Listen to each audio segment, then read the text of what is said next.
Hey there, and welcome to today's episode of the Vineyard Underground podcast. This is your host and viticulturist, Fritz Westover, and today I'm going to be answering growers' vineyard questions. Answering questions from growers is definitely one of my favorite things to do, and in fact, it's kind of what I do for a living.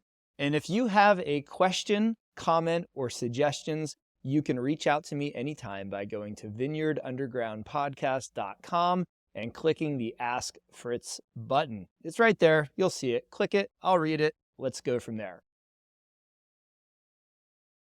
What happens if bud burst continues early? Is there anything we can do to manage it? So the bud burst comes early, and then I guess the idea is the shoots, the primaries come out, they get frozen. Then the secondaries come out, and on a lot of those hybrid grape varieties, secondary shoots can actually be fruitful if they get hit by a freeze and are taken out. And then a tertiary, or the third bud that is in that compound bud, comes out, probably with no fruit in most cases. Will the vines just keep pushing after a certain time, or has the vine basically used up all of its resources when it pushed those third buds? And I think this is a really good question, David. So what I'm going to say is that if you are basically working in a off season or an unusual season where bud break or bud burst is extremely early, there's not much you can do about that. I mean, if you've delayed pruning and done everything you can to delay the onset of bud burst, and you don't have, sprinkler systems for frost protection or fans, whatever it would be best for your site, then you've got to really pretty much take whatever Mother Nature brings you. And if I've seen in cases where the primary shoots are burned back by a freeze, you get secondaries that push. In some cases, if a shoot is not completely killed, if it's a marginal freeze, right around a borderline freeze, sometimes the shoot tip can just get that crook neck dieback and curl up. And then what happens is the base of the shoot, if it's thicker, is going to push some laterals, and those laterals end up taking over and becoming your new shoots. And it is possible, and there's no fruit on there at that point. You've lost your flowers most likely if you've lost your shoot tips. But that lateral shoot will take over and provide you with the shoot that you need for the season to get your cane for the following season's crop. If that gets hit again, and you have a secondary or a tertiary pushing that are less fruitful, it is possible to have 5, 6, 7 freeze events. I worked with a grower in Georgia once who put on their sprinklers 8 times one season, from the time of bud swell all the way until in April when the freezes were done. And so it is very possible to have multiple freeze events. And the good thing about those tertiary buds is usually they don't push right away after a freeze. You'll kind of sit there, the vine's going to do whatever recovery needs, drop whatever shoots it needs to that are damaged. You really don't need, in most cases, to go through and clean up any of that. Just let it drop and fall off. It's usually not a problem for disease inoculum in most cases. So at that point, you need to cut your budget for the season if you don't have a crop. So what I'm going to say is you probably don't have to worry about the vines dying or not, or running out of buds to push. I'm in my 3rd year of growing, and I'm integrating biological sprays into my program this year. I'd like to add sulfur, specifically a wettable powder, something like microthiol disperse, right? That's a common brand. I'd like to add it to my early season sprays. Unfortunately, I have one small block that has a variety that's sensitive to sulfur. When I planted, I didn't actually realize that I had one variety that was sensitive until after the fact. So now I'm curious how to go about this issue. The sulfur sensitive block, unfortunately, is not at the end of the block or on a corner, but it's planted between 2 of my non-sensitive varieties. And I have one spray tank that I use with my fungicides. Okay. So the question is, do I bite the bullet and get some kind of a small sprayer or a backpack sprayer for that one section of the vineyard and do it separately? Or is there something I can do to work around this? Here, I have this question a lot, Lori, and this comes up with growers I work with who, like you, they start incorporating new products into their program, and then they find out, wait, I can't spray it on this variety, or I don't need to spray it on this variety because maybe this variety is just not even susceptible to a certain disease. And therefore it'd be wasteful to spray a certain product out there that I have to use on the rest of the vineyard. But it's certainly easier to just put everything into one tank and spray it on everything. So we try to design our vineyard for that when we can, but when we can't, here's what I recommend. If sulfur is the only thing that's an issue, you can, let's say we'll go back to that 50-gallon tank. Maybe your sprayer has a 50-gallon tank. Maybe it's 100 gallons. It doesn't matter.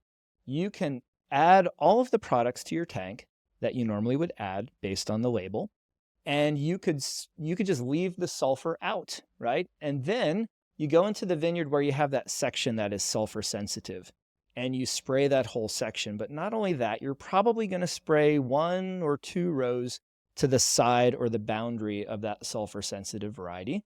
Because when you go back in, what I'm going to recommend that you consider doing here is, once you've sprayed the sulfur sensitive varieties, just drive your tractor out of the vineyard and add that sulfur to the tank. Whatever you might need to account for how much spray water was removed from the tank and recalculate, and that's going to be added when your spray is done on the sensitive variety. So now you can go back in with everything you had in your tank and just have the sulfur added to it, and you can spray your non-sensitive varieties.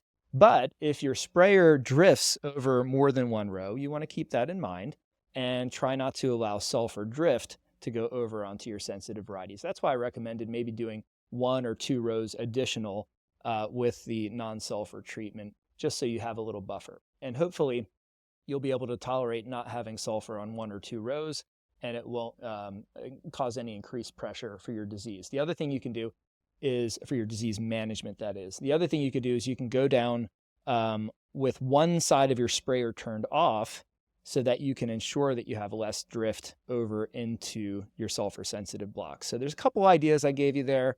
I hope one of those or all of them are going to be helpful for you, and hopefully you don't have to spend a lot of time. And I certainly wouldn't want to see you go in with a separate spray tank just to do a small area of your vineyard. The final question, number 7 for the day, is from Linda in New Jersey. Hey, Linda. The question is, I'm considering using a pruning wound sealant this year. Are there advantages to using it, and is it used after sap starts to flow? Okay, really great question. This kind of brings it all full circle back to the first question I had here today from Colorado. And I've already introduced and I've already gave a little bit of an explanation about what a pruning wound sealant is. That's the one that is the physical barrier that hopefully stops an infection from entering a pruning wound. So the question here is not about rainfall. It's about, what about that sap flow? When the sap flow starts to flow on the 1-year-old cane wood that you've recently cut, it's actually a dynamic process. You can prune and see no sap flow at all, and maybe treat your pruning wounds with something like a sealant. And then when we get to the warmer months, really close to bud burst, that's when you start to get that movement of water, that pushing of water from your dormant wood and your roots, and that's pushing out of those 1-year-old pruning wounds on your canes. And it can come out of 2-year-old pruning wounds as well. But most commonly, we see it dripping out of that 1-year-old cane wood that's cut back to spurs or to canes, and it's coming from the tips. And so if you treated your pruning wound with a sealant, and then we get a lot of sap flow occurring in the spring, it could actually push the sealant off of the tip of the wood. And that's not necessarily a bad thing, because if the sap is flowing rapidly out of the wound, theoretically it might be hard for a pathogen to enter into the wound because it's flushing moisture. But the problem lies where that moisture stops flowing, and now you've got a little bead of plant sap, which is probably nutrient rich, and it's sitting on the tip of that pruning wound, and you have basically no protection at this point. It was pushed off. So this is where maybe possibly an infection could occur. So I would definitely not apply a protectant if wounds were bleeding actively, because the idea is, as I mentioned, it's probably going to push the protectant off with that pressure from the sap flow. After the wounds stop bleeding, it's probably the best time to treat them. Or if they're not bleeding at all, you could treat them and hope that they don't bleed and push off your pruning wound protectant. And I've definitely worked in vineyard regions where there's literally almost no sap flow at all coming out of pruning wounds in the spring, usually drier climates. With hopefully your soil is not so dry that you're intentionally causing that phenomenon.